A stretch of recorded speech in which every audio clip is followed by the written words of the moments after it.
What's up, guys? Rick here with your DFS preview for this week's US Open. I cannot wait for this. We are in the stretch of an unbelievable run of golf. One quick thing at the top here. I'll be at Brookline. I'll be there Thursday through Sunday with CBS. I'll be doing live hits from the golf course, and I'd like to meet you. I met a lot of you at Torrey Pines earlier this year. It was great to see everybody, and I'm looking forward to doing it again. So if you see me out there, say what's up. Come say hello. Come introduce yourself. Very much looking forward to it. We're going to dive into all the data and all the things that you need to know for this week. And I'm going to use my website, RickRunGood.com. I'm trying to build the largest database in the world for golf betting, fantasy golf, all things golf. So I highly encourage you to check it out. I love it. You will too. Other than that, lots of great content coming this week. I cannot wait for it. Let's jump into it right now.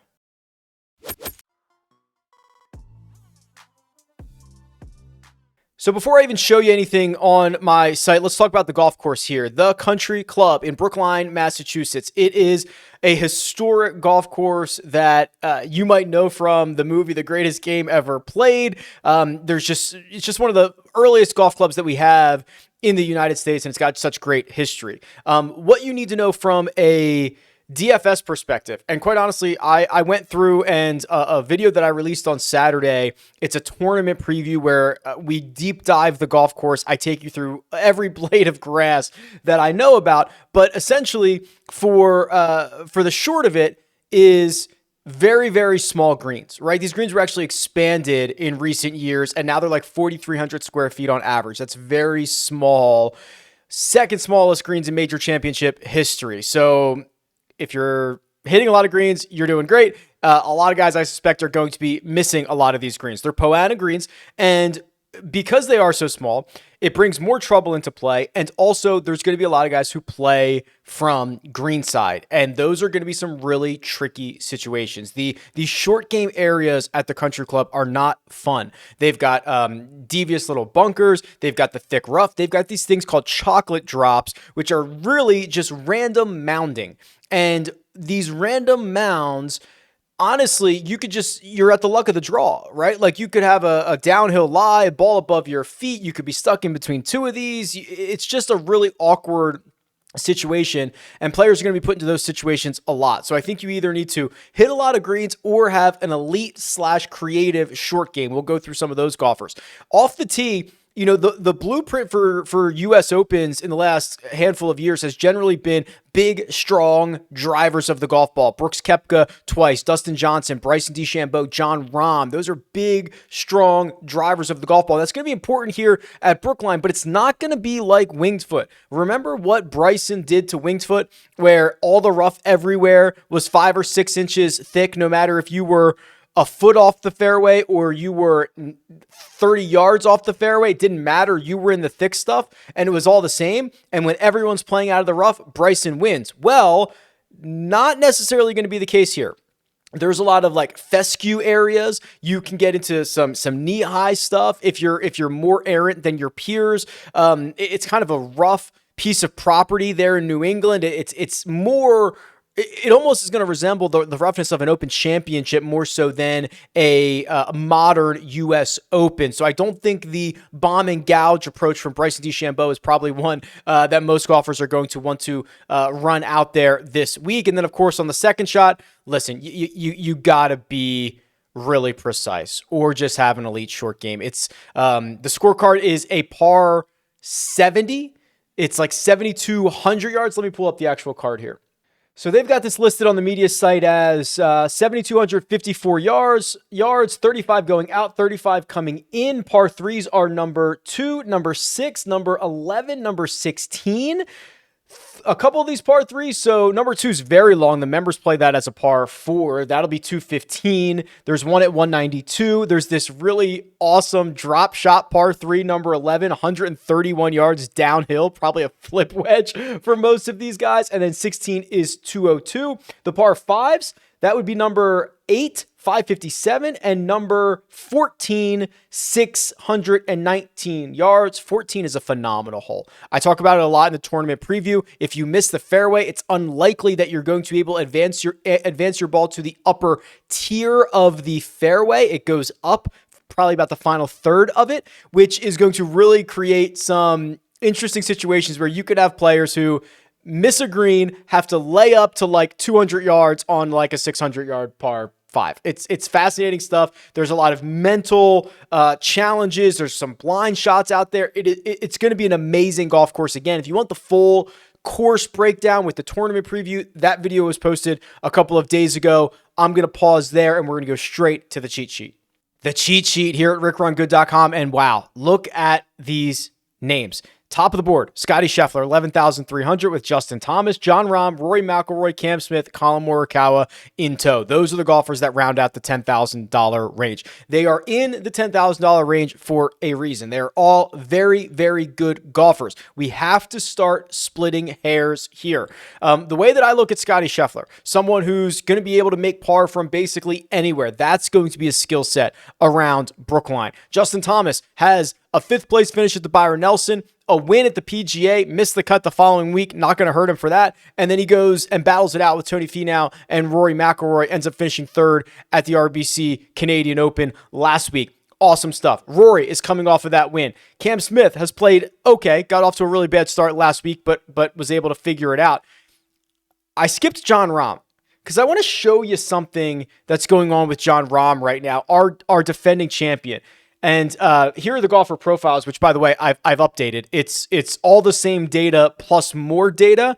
And then also now you don't have to scroll as much. So you can just kind of click through things. So hopefully this is a welcome update. So here's Jon Rahm here. And let's remember kind of what the conversation was around Jon Rahm earlier this year. Remember, he switches to Callaway and at the beginning of the year, and he starts to lose strokes around the green. Look at this. He loses strokes 1, 2, 3, 4, 5, 6 weeks in a row. He doesn't have the putting that we once saw from Jon Rahm. Remember, Jon Rahm's got some of the best set of hands on the tour. To see him losing strokes around the green is really, really concerning. But the good news is, the ball striking has always been there. Well, what are we seeing now? Jon Rahm has quietly fixed the short game. He's gained strokes around the green in 3 of his last 5. All 3 of those he's gained at basically 2 or more strokes around the green. The putter's been awesome, right? He's gained strokes in 4 of his last 5. The only event that he lost in was the PGA Championship, and he lost less than a quarter of a stroke over 4 rounds. So we're certainly not going to knock him for that. And now he's starting to put together the things that we were worried about. He lost 2 strokes off the tee at the Memorial, which is critical because that ended a streak of like 40 straight events. I'm not kidding. 40 straight events dating back to the 2019 PGA Championship in which Jon Rahm gained strokes off the tee. So for the first time in coming up on 3 years, he loses strokes off the tee, still finishes T10.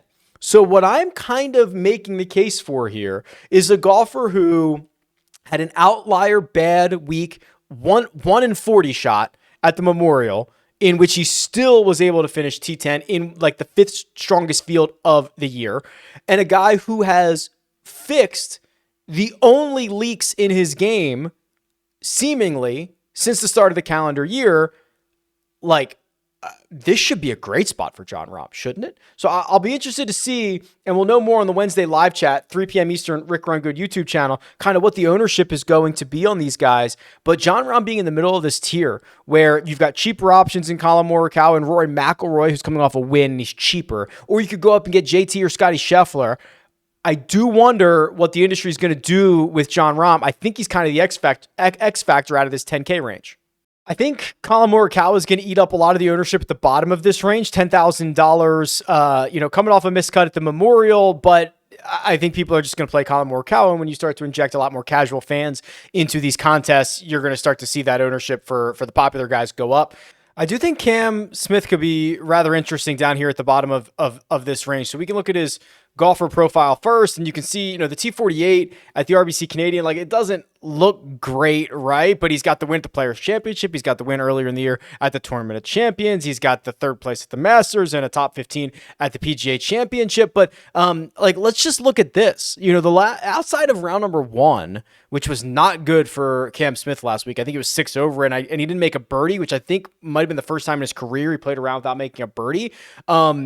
Outside of that, he was pretty darn good. He had the 8th best score of anybody in that field over the course of the final 3 rounds. So I think the T48 is being masked by, what was a one really horrible round. This wasn't like 3 fine round or 4 okay rounds. It was 1 horrible round and 3 pretty darn good rounds. So I think that he's an interesting option as well, despite the lack of success at U.S. Opens. But again, I don't think this is necessarily a traditional U.S. Open. I think he's a much better player now.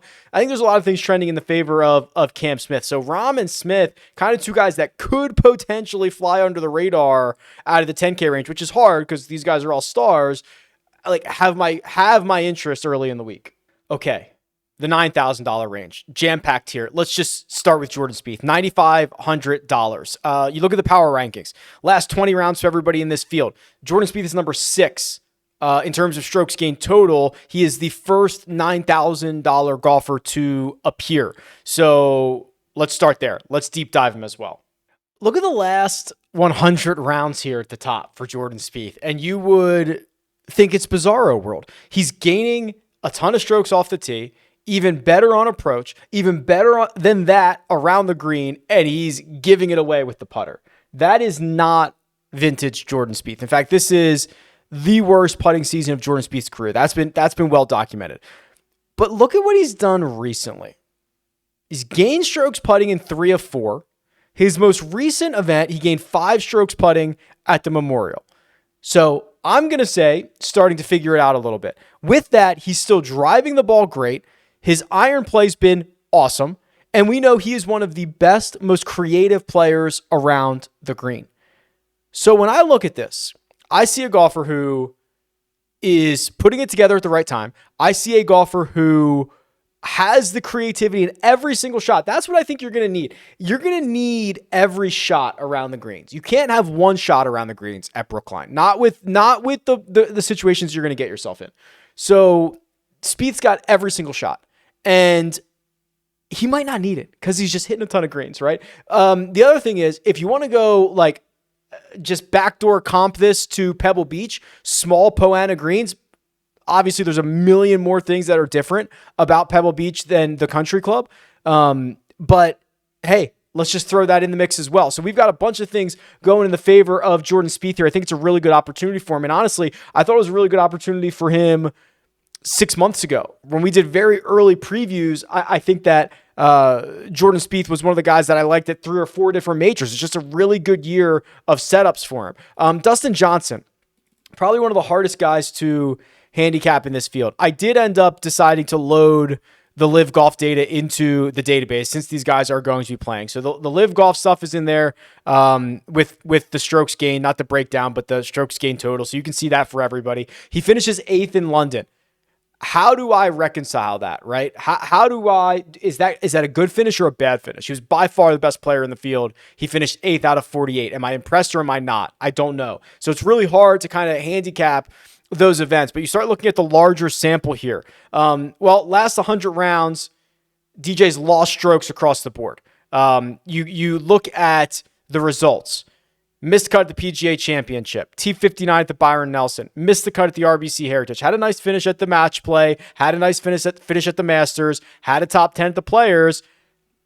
That's really it. We can look at the splits or we can look at the stats. Let's look at the splits. I think the splits is probably something I want to look at here. Having the worst driving year of his career, it's still good though. Having the worst basically around the green year since 2015, worst putting year since 2013. He's still very good. I just don't think this is the place to deploy him. Again, I think it's more nuanced than most U.S. Open setups, and I'm not sure the state of his game is all that good right now. Zalatoris has been an absolute monster in major championships. Yeah, and tough fields. In fact, let's just run that. So major championship, we imagine this is going to be, I don't know, upwards of a 700, 800 strength of field, something like that, something fairly outrageous. Let's just plug in all the golfers in this field in tough fields. Let's call it 600 or more and see what we find. I bet you Will Zalatoris is very close to the top of the board. Yeah, so here we go. So this is dating back back to 2018. So Rahm, DJ, Justin Thomas, Rory McIlroy, Brooks Koepka, no surprise for any of those. Will Zalatoris is next. Above Scotty Scheffler and Tony Finau and Patrick Cantlay. He's got less rounds than everybody else, only 59 of them at major championships, but my goodness, are the results good? Yes, they are. Actually, I should flip this over to by tournament real quick. I had it by round. That was a little bit of an overkill. Okay, so here we go. So last, going back in order of events, 600 strength of field or better for Will Zalatoris. Runner-up at the PGA Championship, 6th at the Masters, 5th at the Match Play. That means making it to the Elite 8. 26 at the Players Championship, T26 at the Genesis, T8 at the WGC FedEx St. Jude. He had to withdraw from the Open Championship. Remember, he hurt himself. He missed the cut at the 2021 U.S. Open, but played great. Like, the ball striking was there for 2 rounds, right? He didn't putt well. That happens for Will sometimes. T8 at the PGA Championship, runner-up at the Masters. You get it, right? T6 at the 2020 U.S. Open. That's basically how he got his card. He started on a run there at Winged Foot and just never looked back. So, major championship setups are generally very, very good for Will Zalatoris. And clearly, when the world's best get together, he doesn't really blink. The other guy is Shane Lowry. And I bet you I can manipulate these power rankings to get Shane Lowry to the top at some point. Let's try the last 30 rounds for everybody in this field. Shane Lowry's 5th, Yes, 5th. Let's try last 40 rounds. I bet he's been a little bit better than that. He's 3rd. Let's try last 50 rounds. 2nd. Can I get him there? Let's try last 60. No. Let's try last 55. Yes, there it is. Last 55 rounds for everybody in this field. Shane Lowry, number 1 player. 2.14 strokes gained. There's only 4 golfers who are gaining over 2 strokes per round during that time period. But hopefully that exercise, me manipulating that, shows, hey, listen, he was there at 30, he was there at 40, he was there at 50, he was there at 60, he was there at 55. Shane Lowry has just been absolutely awesome. Let's go to his golfer profile. There's really just so much to like here. He's coming off the T10 at the RBC Canadian. The ball striking's phenomenal. He gained 8.8 last week. He gained 8.2 at the other RBC event, the Heritage. Maybe he's an RBC guy.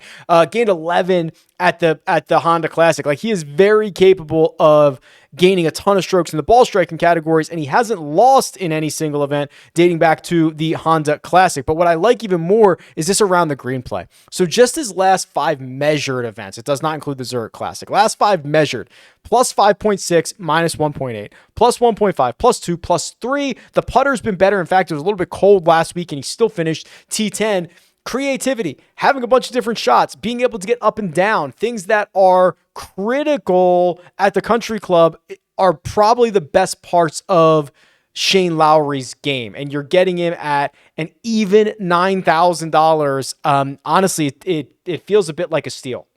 As we get in the 8K range, I want to start slicing this up a little bit. As we get deeper down the board, I want to start trying to find some trends and whatnot. So, last 24 rounds of everybody in the 8K range. Sam Burns, number 1, gaining 2.5 strokes per round. Tony Finau's number 2, the only 2 golfers gaining over 2 strokes per round. Matt Fitzpatrick's the only golfer, the 3rd golfer gaining over 1.5 strokes per round. So that's noteworthy. What I also want to do is I want to start doing let's do putting on Poana. Right, these are Poana greens. We haven't seen those in a couple months. Generally, more on the West Coast for the California swing. Let's try that, and then maybe we'll do small greens as well. Dating back to 2018, strokes gained putting on Poana greens. Sam Horsfield, technically number 1. He's only got 2 rounds. Louis, who stays in number 2, he played in the Live Golf event last week as well. What did he finish last week? I don't think it was particularly great, but don't quote me on that. Jonas Blixt, Wyndham Clark, Patrick Rogers. We haven't found anybody in that 8K range yet. Okay, the first one is Max Homa. Max Homa's 8,100. He's like 10th in terms of strokes gained putting on POA. Daniel Berger is next in the 8K range. Tony Finau would be third in the 8K range, but he's probably like 20th or 25th in this field. Let me flip this around and look at just pure strokes gained total on small greens. We'll call small like 5,000 square feet or less. Yeah, there's that man, Jon Rahm. Jon Rahm, 97 rounds, gaining 2.3 strokes per round. Rory McIlroy's number 2. Patrick Cantlay's 3. You know, Cantlay and Burns are kind of in that category of, do you believe that they can't play in major championships? That's really the only argument because they've been phenomenal outside of those. Burns actually, I believe, just had his best finish at the PGA Championship. I think it was a T20. We'll look at that in just a second. But like the only argument against those two guys is the major championship record. If you can get past that, please do. Paul Casey is withdrawn, so I'll remove when the field updates. The final field gets updated. Probably a little bit later on Monday, I'll remove Paul Casey. Justin Rose is in here. He's coming off a 60 on Sunday last week. Patrick Reed. Look at the differences here. So I want to show you something because this is important for educational purposes. Small greens. Well, why would guys find success on small greens? Because they're hitting a ton of greens, which is like basically the path that Paul Casey was taking, where he was gaining a stroke per round on approach on small greens, or even like Jon Rahm, who was gaining 1.3 in the ball striking categories, and Rory McIlroy was gaining 1.4. That's not what Reed does. Reed does it via the short game. In fact, small greens, he's gaining a half a stroke around the greens and another nearly half a stroke with the putter. So you're talking about, okay, he's doing it different than everybody else. If this is a short game contest, and in fact, let's just do small greens sorted by around the green and guys with a good enough sample size, Patrick Reed, Siwoo Kim, Shane Lowry, Jordan Spieth, Patrick Cantlay, because their short games are so darn good. So just kind of a couple different paths to get there. I think that's important to note. All right, so let's get back to this $8,000 range here. And, Billy Horschel's coming off of a win. Man, this is stacked. So full disclosure, I'm entering this week with 3 futures tickets for the U.S. Open, guys that I bet on prior to the week starting, a future. 2 of them are in this range. One is Daniel Berger. The other one is Tony Finau. So I can talk you through those guys. The third guy is Patrick Reed. If you've been following along to the channel, I've told you all of that. So those are the 3 bets I'm going into the week with. So let's start with, this is a stacked range. I love Fitzpatrick, love Berger, love Burns, love Finau. Don't mind Max Homa at all. Like this is Joaquin Niemann. It's a beautiful range. It's a really beautiful range. Let's start with Berger and go from there. Okay, so last time we saw him, he gains 5 strokes on approach at the Memorial, finishes T5, finds the putter again. Really good sign. There was this time here where you see the red on RickRunGood.com.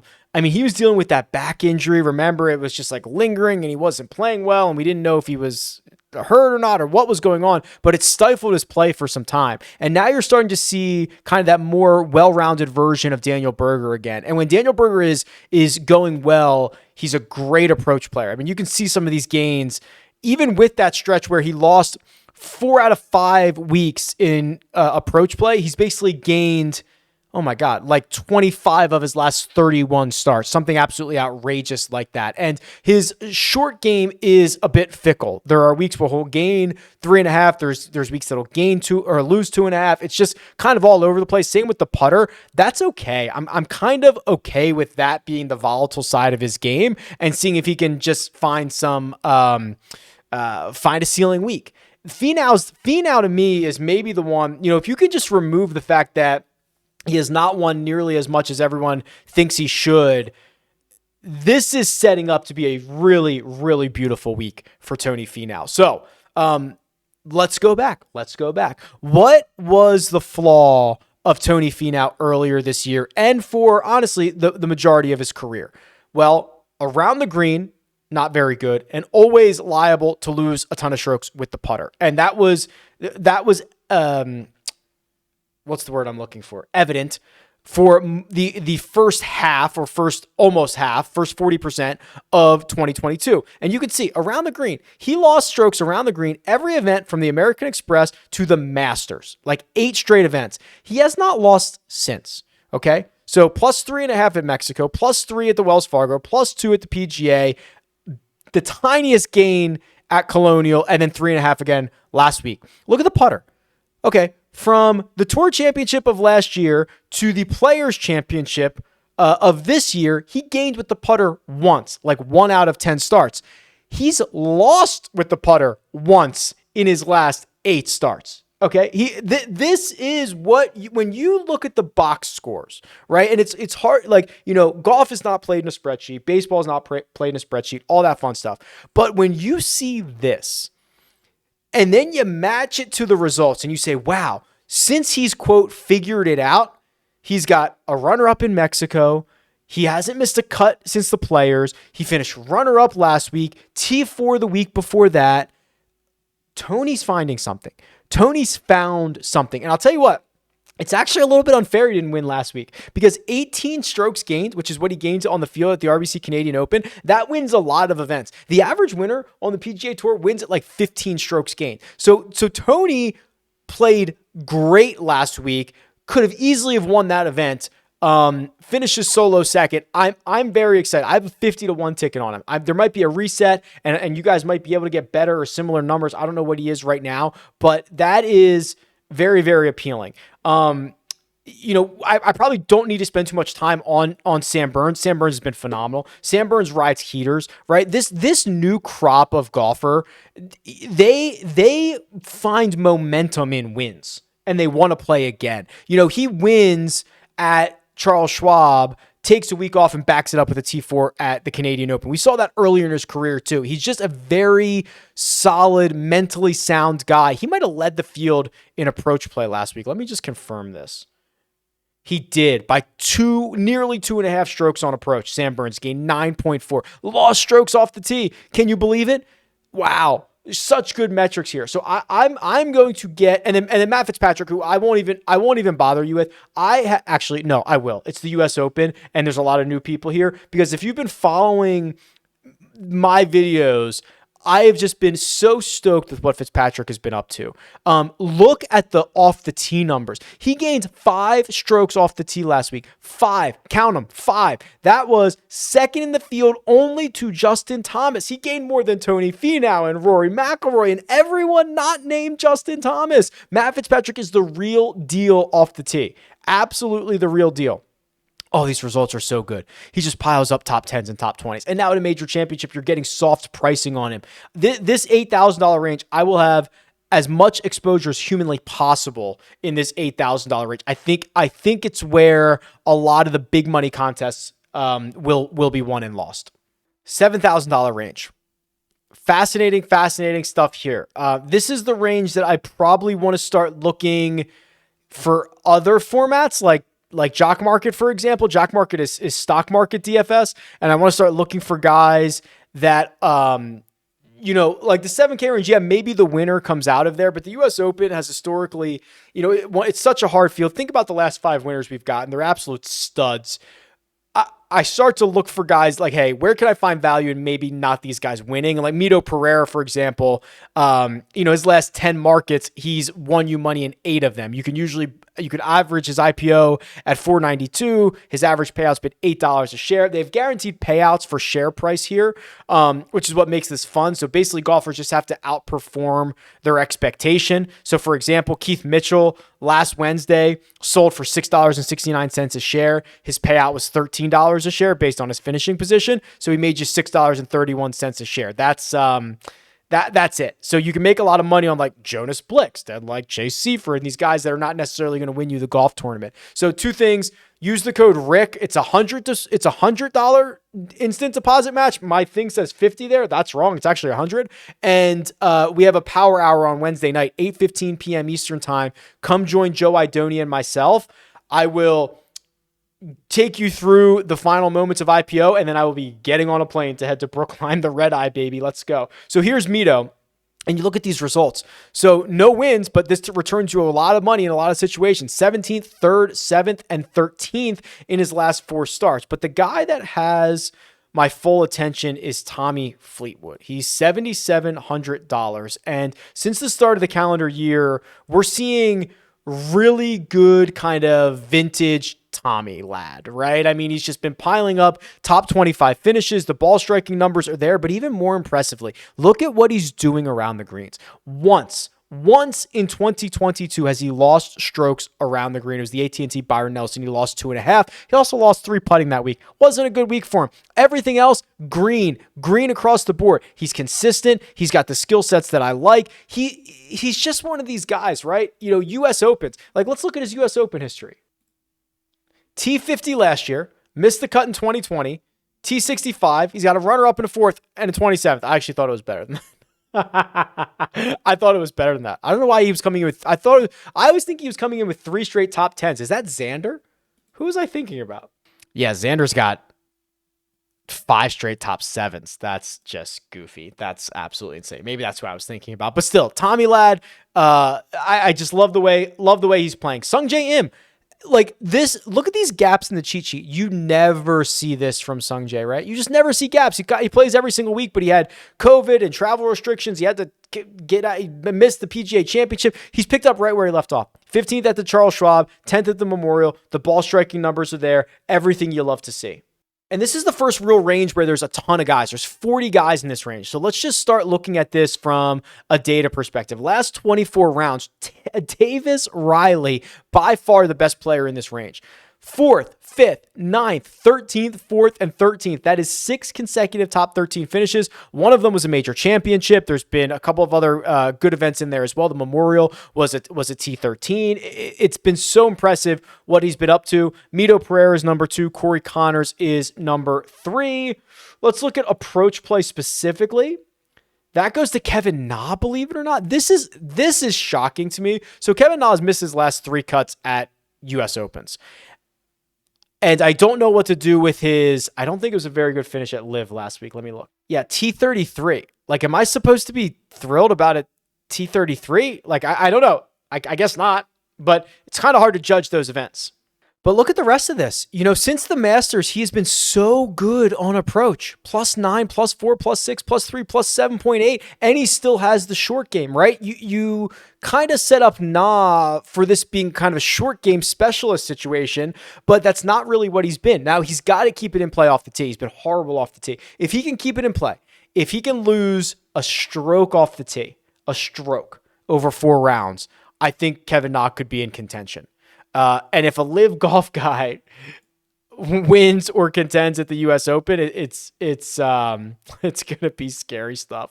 It'll be good for business, though, I guess. It'll be good for, clicks and people talking about it. But it's not, I don't believe it's out of the realm of possibilities for Kevin Na and also for Patrick Reed, who's also in this range, right? Patrick Reed, he popped up on all those small green, around the green, like that path to victory is a really good one for Patrick Reed. I wouldn't be surprised at all. So Reeds and Nas and Fleetwood and, Mito Pereira or Sung Jae, like this is also a very stacked range. So I'm going to kind of spread it out a little bit, see, how I can best get exposure to these guys. And really what I'll probably do is I'll let the ownership dictate a lot of decisions here.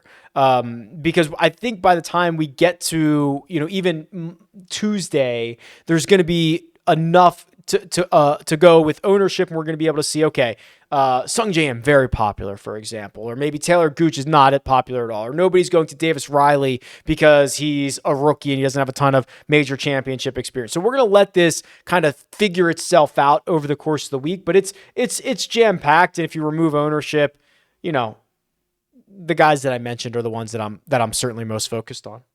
The 6K range. I am not a particularly big Francesco Molinari fan, but played well at the Memorial, finished 26th, 17th at the Byron Nelson.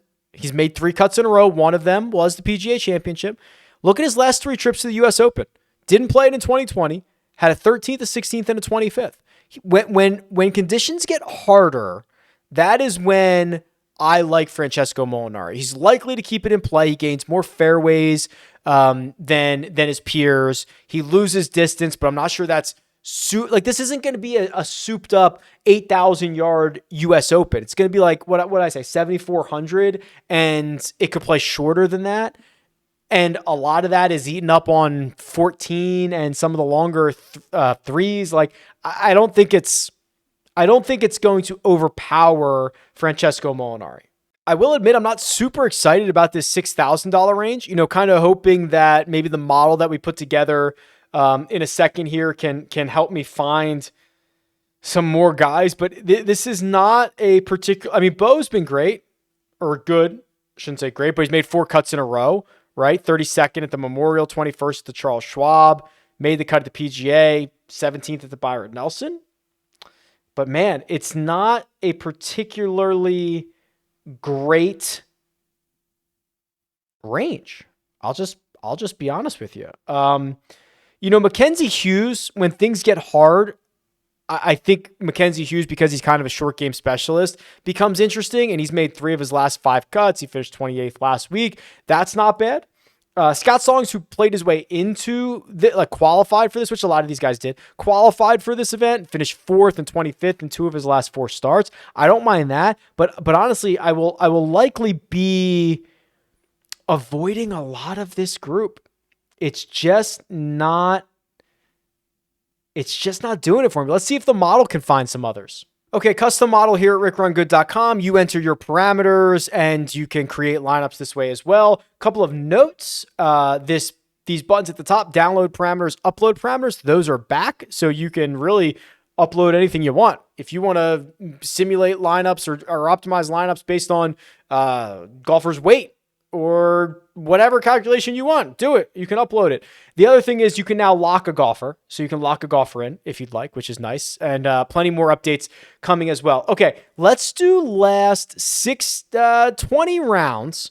And I like what I've done in the past, which is kind of create my own little strokes gained total, talk about each one of these, metrics or facets of the game together. So off the tee, I think is going to be important, but not, well, I don't want it to be like over 25%, right? So if we say each facet, off the tee approach, around the green putting, if they were equally as important, I would say, 25 weights on all of them, but I'd split them up into different things. So let's put 10 on driving distance and 10 on driving accuracy. So that means off the tee is going to be 20% of our model, and I'm splitting it up into kind of like a total driving category. I guess I could also do strokes gained off the tee. No, you know what? Actually, I don't want to do that. I want to be, long is good, but I want to be a little bit more accurate at a US Open. So we'll put 25, and it'll be 10 on distance and 15 on accuracy. Then on approach play, I'm going to go to strokes gained approach, and I'm going to say this is 30. Then I'm going to say for around the green, I'm going to do 15 around the green and 15 on sand saves, which leaves me with 15 for strokes gained putting. Now, this is my, Monday run, my early in the week run. I think if I was really looking to make a lot of lineups, what I would probably do is create a couple of different paths here. Maybe one set would be more lean on approach play, and the other one would lean on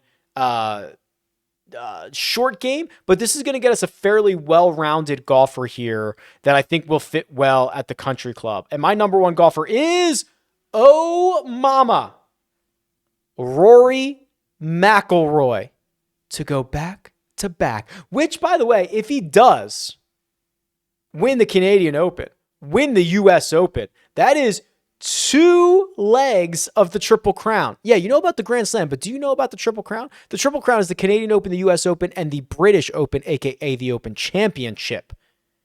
Oh, Rory.